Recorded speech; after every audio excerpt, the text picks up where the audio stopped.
Problema sa linya ng kuryente ang karaniwang sanhi ng mga sunog sa bansa.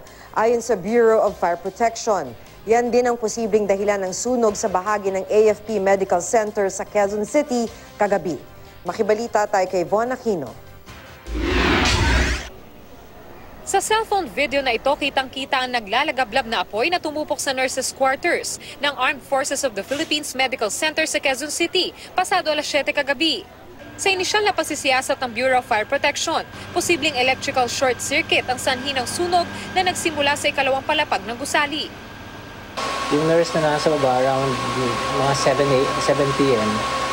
nasa baba siya. Pag meron siyang para daw na hindi dinig na bumabagsak sa taas Pagbukas niya may konting usok. So pinakatok niya na, lumabas na yung iba. Ang bilis daw ng sunog 8 sa 13 kwarto ang natupok. Sa ngayon, patutuloyin muna sa ibang quarters sa loob ng AFP Medical Center ang nasa 81 nurse. Definitely, we will ask the higher headquarters for the construction of this. Actually, humingi na kami before pa ng another building for them. Yun lang, mga challenge. Alam mo naman ang budgeting sa amin. Sa pagtaya ng BFP, aabot sa 100,000 pesos ang halaga ng natupok ng sunog na umabot sa ikalawang alarma. 7:55 ng gabi nang tuluyang maapula ang sunog.